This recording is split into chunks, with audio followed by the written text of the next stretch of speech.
Hey, what's the deal? Hey, Jema Sabui, to my Indugus and my Indadas, and Buenos Dias to my Canas and my Canalitas. Hey, what I want to talk to you right now about is just not ignoring and acknowledging the energy that you feel. You understand what I'm saying? Because look, check this out. Sometimes the energy that you feel can be a forewarning to prevent you from going and engaging in activity that can be either detrimental to your lifestyle, or it can be ushering you to your demise. You feel what I'm saying? I, for one, I pay attention to energy. Whenever my intuition is off, whenever my I guess you can say conscious, for lack of better words and terminology, right? But when my intuition go off, I pay attention to it. And be that I pay attention to my intuition has developed to a point to where it's more keen, right? It's more spot on to where I can pick up the energetic vibes from other individuals, right? Now let's check this out. I had a partner, man. And the way that me and this dude had became partners through some controversy, right? I had gotten out of the California Youth Authority, and I've been hearing this guy's name, right? This guy's name was always mentioned as one of the individuals who may have did something to one of my loved ones, one of my childhood friends of sorts, right? So, one night the homies, a few dudes talking to me, and, they let me know that they wanted me to jeopardize everything, put my freedom on the line, and, just go ahead and do something to this dude. But I'm looking like, shit, man, it's been 4 or 5 years I've been out here on the streets programming with this individual, and ain't nobody made no efforts to rectify that situation with the, with the homie and whatnot. Like, why must I be the Jesus Christ of the hood, right? And when I say the Jesus Christ of the hood, I'm talking about the sacrifice, right? Jesus was an ultimate sacrifice for Christians so that they can have a better way of living, and they can have life in abundance and reconnect with their higher power, right? But I digress, right? So it's kind of perplexing to me that I done did all this time in the California Youth Authority for some robberies that I didn't commit, right? And y'all want me to come home and y'all want me to just throw away my life by taking retaliatory actions against this dude because his name was continuously mentioned in something that happened to a couple of the homies, right? So I always kind of like watched that dude, and I had I always watched him, always kept my eye on him, and if the situation ever came up to where it was a negative exchange, or we ever got into it, I already knew what the situation was going to be. So one night, we all out there chilling in the parking lot over there by the White House. The homie Mexican Ruben, he jogging the projects. He like, hey, cuz, a nigga from Whoopie Woo Woo Woo is walking through the alleyway, cuz, Whoopie Woo Woo, and I think he got a pistol. So when I hear that, I take off. When I take off, the homie Goldie take off behind me. This individual and his partner take off too. We want to go, meet this dude head on and, get this dude what he just came to the projects looking for. We go all the way to Great. We don't see nobody. So I'm like, fuck it, I'm gonna walk to Imperial. They walk to Imperial too. We don't see nobody. We coming back in the projects, and the nigga just chilling like, right? But as we coming back in the projects, a couple of the big homies see me walk back in the projects with them and thinking that, I'm connected to them, but I'm not connected to them. Like, me and this dude ain't never exchanged more than 10 words at this point in time, right? So the big homie going crazy and all this type of shit. So I'm like, hold on, cuz, like, I'm your little homie. I'm with you, my nigga, like, especially against any outside nigga. Like, hold on, let me call cuz over here. Hey, cuz, whoopie woo woo. Check it out, my nigga. Cuz come over there, and I tell the big homie, like, man, tell cuz what you was just saying. He was like, oh, no, cuz, man, I'm telling you. Like, but why would you tell me and you feel some type of way about an outsider? I'm your little homie. I'm with you. So it's us against whoever. All I'm just saying is this, cuz. When we was young niggas, anybody just couldn't come over here, cuz. We was demons, cuz. We was patrolling the hood, and if a nigga went from the hood and he had family over here with this, that, and the third, and we used to do this and do that, I'm like, big homie, I hear you. But tell cuz what your gripe and your grievance is. Like, I'm here, like, I'm with you. No, cuz, I'm talking to you. Hey, my nigga. Hey, let me talk to my little homie. So me and cuz talking, but he's escalated. You know what I mean? We were kind of like talking down. his monotone and change, his voice level and change, and now he more amplified. So I'm like, hold on, cuz, like, you got a problem with me, my nigga? He's like, what you mean, young nigga, whoopie whoop whoop and all this shit. Now me and this nigga get into it. The homies come, they separate us and all this. I'm like, no, cuz, fuck that. This is my big homie. If me and cuz got an issue, cuz, we can walk around the building, we can talk about it, we can fight, we can do whatever. But me and cuz need to, like, we need to holler, like, it ain't none of that. Like, I'm big on resolving shit, cuz, not letting shit fester with certain individuals. You feel what I'm saying? But make a long story short, cuz, the homie, Goldie called me like, man, what's up, man? Like, man, I don't know what's up with this nigga, this, that, and third. But when I call your boy over there, cuz, man, I ain't nothing to say and all this type of shit, right? As a means to not to incriminate myself and anybody else, I won't go into the other events that transpired that night, right? But that night I learned that this dude was a solid ass nigga, cuz. This dude that wasn't from the projects. I learned that cuz was a solid ass nigga, and discreetly, cuz was doing a lot of gangster shit that I was doing. So me and cuz connected, and we started doing gangster shit. And, you know, cuz used to be on them hoes real tough, too. And, you know, I'm on these hoes, and we both on this pilot. You know what I mean? So, nigga, we naturally click, right? So, you know, one night we at the spot, man. I had a spot on 115th and Great, man, that a nigga used to, you know, get money up out of and shit. You know what I mean? Snow powder, fuck bitches, and, you know, just chill. Try to be low-key. But eventually, motherfuckers found out about the spot, and niggas started lurking and all that. I'll give you that story at another time, right? So if you know about pot of cocaine, I'm not trying to encourage anybody to snort pot of cocaine, right? But if you know about pot of cocaine, cuz with me, I never snorted pot of cocaine to get on no gangster shit. I never snorted pot of cocaine to get hyped and want to go bust a head or none of that. Like, pot of cocaine had a reverse effect upon me. I took that powder, I want to sing, I want to dance, I want to talk. You know what I mean? That shit made a nigga feel beautiful, right? So one night, you know, we took this pot of cuz, and we just chilling, and the ambiance is just like crazy, cuz. So I'm like, hey, cuz, did you whoop in that situation, cuz? Like, when I'm looking him in his eyes, like, my nigga, don't lie to me, cuz. Like, tell me the truth, my nigga, on PJ Crip. And this could be a deadly situation, cuz, you know, this nigga got a reputation for slinging that iron, and I'm not a stranger, and I'm not foreign to slinging iron myself, you feel what I'm saying? So cuz looked me in my eyes, just like, yeah. Oh, whoopie woo woo, Crip, cuz. I didn't do that. He was like, do I know some shit about it? I ain't gonna lie, my nigga. From the niggas that I fuck with from your hood, I do know about it, but I had no hands in it. And that's on whoopie woo woo, Crip. He's like, nigga, I give you my word. That's on my dead homie, whoopie woo. This is eye to eye, man to man. I didn't whoopie woo woo. And I felt that. And I knew that cuz didn't do the things that they were trying to say that he did, you feel what I'm saying? Because the nigga looked me in my eyes and said, man, I know about it, but I didn't do it. Like, you feel what I'm saying? Like, and he was like, man, I can't get in PJ business and say this and say this and say that. You know how the G code go, but it is what it is, but I didn't do it. What they saying I did, I didn't do it. And I can't, you know, speak about that because this is some deep shit. I'm going somewhere with this story. So, follow me, right? Some put it on my spirit to tell cuz, listen, my nigga, my homies that you fuck with, I got homies that you don't fuck with that's way more gangster than these dudes. Like 10 times more gangster than these niggas. And if they ever wanted to make a play on you, these niggas can't save you, my nigga. So I say, cuz, if you ain't over here with me in the spot, my nigga, stop coming over here so much, my nigga, because your presence, it rubs a lot of people the wrong way and they feel some type of way, my nigga. And I'm telling you this out of love, my nigga. Like, cause a nigga love you, cuz, on PJ Crip, my nigga. Stop coming over here. Stop coming over here so much, my nigga.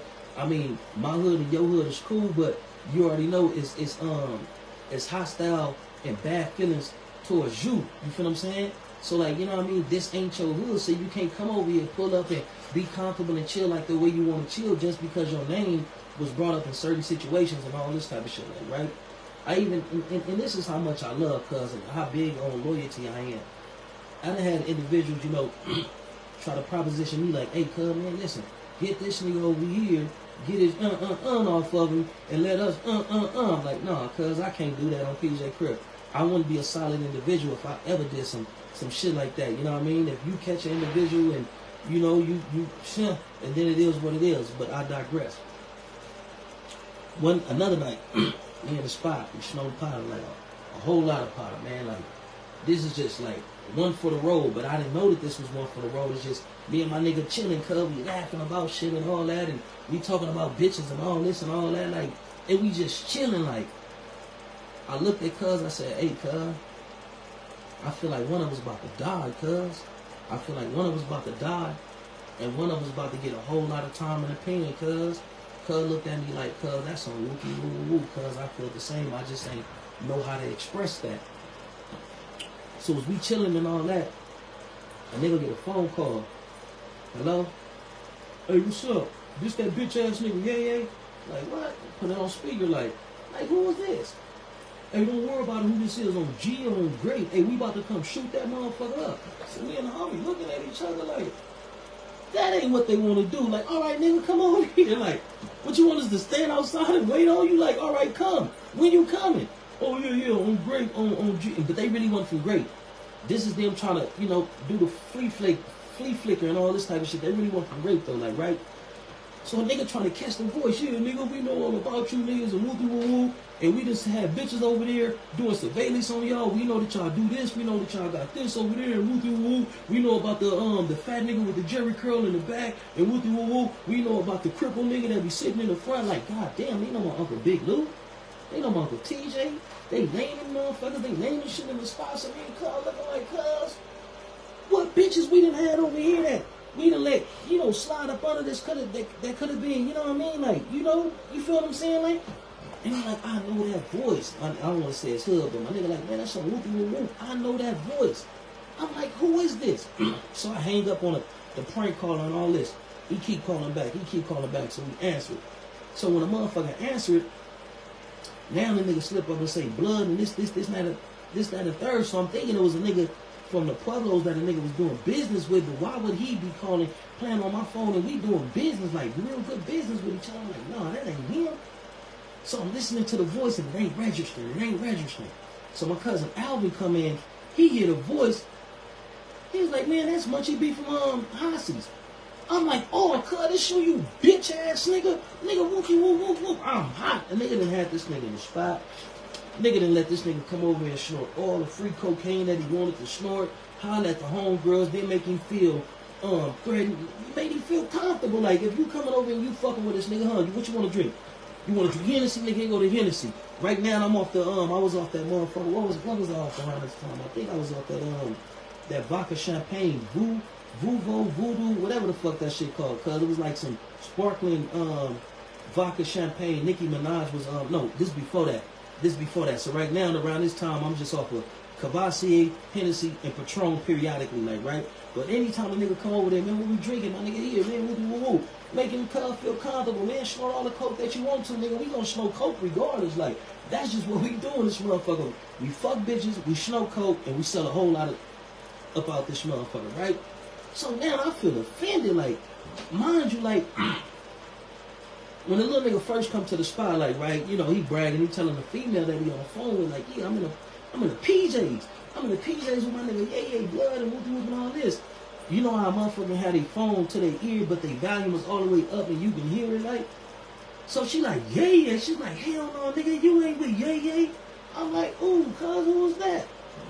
He was like, man, this my girl. He like, you know, put the phone to her. She's like, this my girl. I'm like, how she know me? Who was her? And he tell me who she is.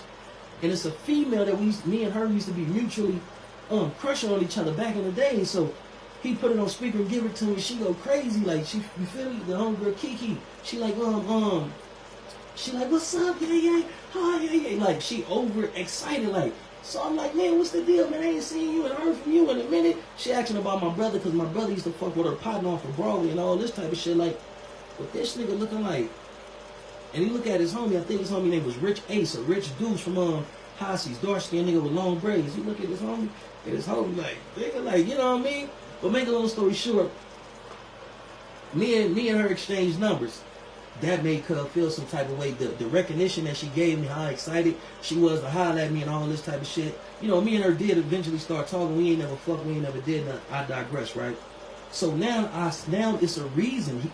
I see the motive of why he playing on a nigga phone and all this type of shit. A nigga bringing him over here, nigga, you know, showing him too much, you know, giving a nigga time of his life, you know what I mean? He may think a nigga on some baller shit, but this ain't no baller shit, nigga. This is what we do. It was a point of time too. I was selling cocaine just to snort cocaine. I'm selling crack just to supply my powder high. You feel what I'm saying? If you come on, we get our nose dirty. That's what we doing for sure. You know what I mean? But make a long story short. So when we find out it's him, I hear my uncle, because him and my uncle was doing some business. My uncle had dropped him off at his house, right? So I hear my uncle, I'm like, uncle, you know what I mean? Them little niggas from Haciendas, man, that you was chain with the Mute, saving the Mata with, you know what I mean? Hey, man, you remember when you dropped them cats off at? He was like, yeah, I dropped them off at whoop, right? So I'm like, all right, for sure. So me and my partner, we about to go get on this nigga head. You feel what I'm saying? We about to go get on his ass, right? My partner, he, you know, eject his magazine out. He count what he got and all that, and shit. We out the door. So if we're going out the door, man, this is how God works. We going out the door.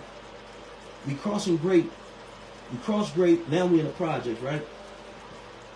We cross 115th Street. Here come one time. One time coming up 115th Street. When they see me and him, they zoom towards us. We both break. We get low, we break. What I do, I take my joint, I throw it in the bushes, and I go talk to the big homegirl, Big Tiffany, Big Titty Tiffany, and the homegirl Nika. I go over there and I act like I'm hollering at them. My partner, he get off. Pew! He never stopped running, right? So the police, they go, they looking. You hear them jump out the car. They looking, they running. They got their flashlights. They on the walkie-talkies and all this type of like shit, right? So one of them get on the phone. Personal cell phone. When he get on the cell phone, cuz walk over to me, tell me to put my hands behind my back and all that. I'm like, hey, how you doing, sir? My name Bobby A. Jones. I'm on parole. You know, I'm not doing anything, but you know, I'm chilling with my cousins right here. You know, they about to give me a ride home.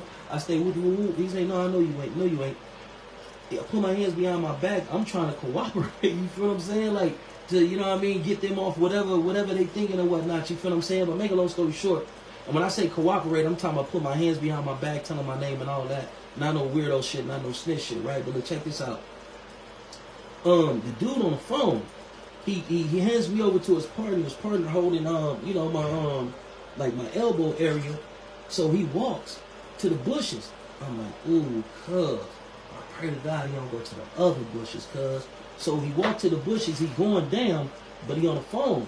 And whoever he on the phone with, tell him like, no, not those bushes, the other bushes. So the nigga walked to the other bushes, he get my pistol, cuz, put me in the car, and I go to jail. And I find out months later that I was kind of like at odds with certain dudes in my project because of my newfound partner, and then some other shit was, you know, some other shit that I can't speak of.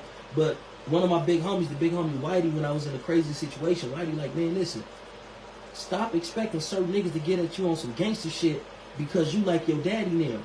Some of these niggas gonna play with the police. My nigga said, watch yourself, homie, because they probably sick the police on you. Niggas that sick the police on me, right? I found out the police had been watching the spot, but months before that, man, the spot got hit like 6 times in 2 weeks. So the spot was hot. I was hot at this point in time, and they just called me with my pants down. The nigga want to go, you know, handle the situation, man, and by the grace of God, you know, the police intervened and prevented the nigga from going to go get a potential life sentence, right? But make a long story short, it's a reason why I'm saying all this. So when I go to jail, they hit me with the gang enhancement. They hit me with a juvenile strike. That boosts up the time. Then they give me a 1-year prison enhancement for a gun that had no body on it, for a gun that I didn't use in commission of a crime. I'm facing 21 years. So I say, I'm fucked. It's a wrap. It's over for me. Like, prison is about to be my reality. So I'm making plans of you know, shit, spending the next 21 years of the next 19 years in the prison system, right? So I'm facing 21 years. The script Imperial Dreams, the first draft of the script Imperial Dreams was given to the DA and was given to the judge. And that's what changed their perspective about me. And Malik Vital, the writer and director of Imperial Dreams, he came to court for me, and the judge said, is this script really about this young man right here? He was like, yes, sir. He was like, this young man is a pillar of the community. He's this, he's that. This is the type of individual we need in the community because he adds value in this way and this way. So the judge called the DA and my attorney up to the little bench shit or whatever they call that, and they talking. My attorney turn around and look at me and like yeah, nigga, you I'm thinking I'm about to go home. I'm like, what, nigga? I'm about to go home. And I got another story about this too, but I give you that one later about how I changed my life on behalf of my son. Me seeing my son through a glass partition and me making a promise to God that if God blessed me to get out, that you know, I do the right thing and I try my best to keep my nose clean. So make a long story short, my attorney come back to me. He leaned over and said, hey man, the judge and the DA want to know would you take 2 years would have. Like 2 years, man, hell yeah. I'm like, oh, excuse me, forgive me. Everybody in the court laughing and shit. I'm like, hell yeah, I take 2 years with half time. Like, man, give me that shit right now. Boom, they shoot me up the Old Folsom. I do my time at Old Folsom, and I say like three months from me coming to the house, I get wind that my partner got murdered. So I felt that intuitively. I told him, man, I feel like one of us is about to die and one of us is about to get a whole lot of time. Back to the energy. And me paying attention to my intuition made it more keen, right? I don't want to name this homie name, but I had a two-tone Lexus, a black and burnt orange Lexus, right? Me and my partner, we in the car snorting pot and all that, and we just talking about plays and all this shit that niggas been talking about, how niggas got secret animosity towards niggas. And I tell them, hey, cuz, see careful, my nigga, because certain homies has been bringing your name up, cuz, and I think niggas may try to make a play on you. Cuz, like, man, I don't give a fuck, cuz.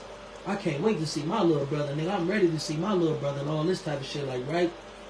Cousin felt the same thing, but he didn't know how to vocalize it. And when it was brought to him, from me feeling that, you know, somebody was going to try to make a play on him, you know, he was accepting of it, right? But I say this, when death came to grab my partner, when that situation had unfolded, I went down there and I seen my partner laying out, all I seen in my partner's eyes was fear. You understand what I'm saying? Like, I seen fear of death in my partner's eyes, even though he had vocalized that he was accepting of it and whatnot. My partner had made a statement before, you know, before he passed away. The homies was like, whoopie whoop, you cool, we got you, whoopie whoop, and this, that, and third. The ambulance is coming. He was like, take me to the ambulance. Take me to him. Take me to the ambulance, because he knew his window of time was drastically decreasing. So he felt like if he can be took halfway to the ambulance, then that increases chances of surviving and whatnot. It be times to where we be rapping with our kin folks and a person be leaving the house and they be like, damn, I feel like I'm forgetting something. But you ain't forgetting nothing. It's just that feeling of that impeding or that looming presence of death is letting you know that you about to start another journey in another realm. You feel what I'm saying? Like, motherfuckers, sometimes we get into it with our loved ones, and our loved ones that used to talk a lot, they ain't been talking a lot lately because they feel this presence of death. They just don't know how to vocalize it. They don't know how to say, hey, I feel like this. It's a weird feeling, and whoopie whoop whoop. And then somebody can say, all right, you know, watch yourself. Don't be going into places, you know, that's high traffic areas for this, that, and third. You know, chill in the house for a little while. You know, pray. Do these preventative measures that can keep you from, you know, walking into a situation that can be, you know, detrimental or, you know, usher you to your demise and whatnot. And then you may have people that don't really talk, but when they get around certain people, they talking a lot, and they don't usually party, but now they partying because they're saying their final goodbyes. You feel what I'm saying? So when I'm talking about the spirit, when I'm talking about the spiritual energy and how it you know, affects us and make us feel certain type of ways, like this shit is real. Like, it's been, man, too many situations that I done told people, hey man, I feel this and whoopie whoop. Even when I feel shit, I go into prayer.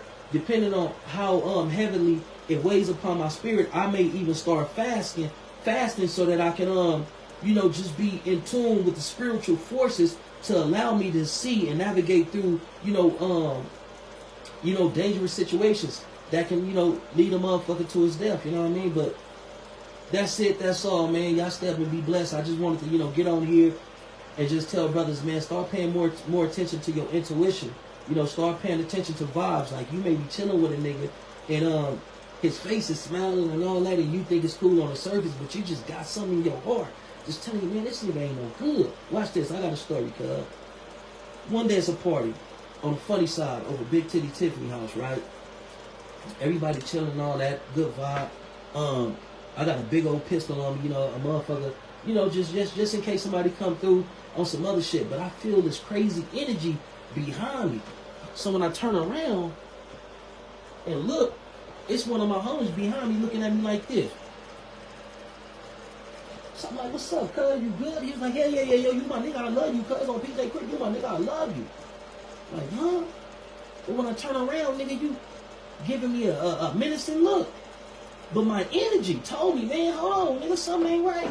And I turn around, this nigga like super mad, don't me like, man, I hate this bitch ass nigga. What I didn't know is I don't know how to verbalize it. I was making a lot of guys feel insecure when I had that spot on 115th and Grape, because I'm showing niggas mad love. A nigga got different bitches coming in and out that motherfucker. A nigga snorting pot of cocaine all night, all day. A nigga get money, and these niggas are saying that a nigga just came home from the California Youth Authority and got right to it. My name had been mentioned in a couple of situations that I won't say on here for I'm not keeping D'ing myself, but my name had been mentioned in some inflammatory talks and all this type of shit. So a lot of niggas was kind of like envious of a nigga, and I had these niggas around me thinking like, man, I love my homies, like we all gonna be homies, like this how homies supposed to chill and all that. But that old concept of what homies is and all that shit, man, that shit is being replaced by snakes, rats, weasels, and just niggas that's just all the way down bad, and they still trying to be up under the umbrella or use the name homies. But these motherfuckers is detrimental to you, and you gotta be mindful of who you allow into your circle, because sometimes you can allow people in your circle and then God start punishing you because you trying to bless this person, and God is saying, no, it's not this person's season to be blessed. I'm whooping this person's ass for whatever reason God is whooping their ass for. But God say, I am the same today, tomorrow, and forever. Never will my word come back to me void. So when God says, I'm whooping this person's ass, this person is going to go through these hardships, God ain't going to let you bless that person, because then you will be making a liar out of God. And God said, I'm going to give this person hardships. Everything that they aspire to do, I'm going to make sure it don't happen for them, because I got to get their attention, or I got to show them that I'm God, or for whatever reason. So always be mindful of the individuals that you keep close to you. And then also learn how to differentiate between what a friend is, what an associate is, and what an acquaintance is. An acquaintance is my partner that I do business with introduced me to another partner that he does business with. That's not my friend or my associate. That's an acquaintance. I'm acquainted with him. I'm familiar with him. An associate is an individual that you have cordial terms with, and you all are on a shared mission. Whether it's a business associate, whether it's a whatever type of associate, like we associate with each other because we have this particular goal that we have to meet. And then you have friends. Friends is people who are not related to you by blood, but they just as close to you as family who are related to you as blood. That's what a friend is. Friends also can be called, oh, that's my brother, or that's my sis, or that's my aunt, or that's cousin. Close friends, we start to give them titles of family. You understand what I'm saying? A lot of people be interacting with individuals who have the title of associate.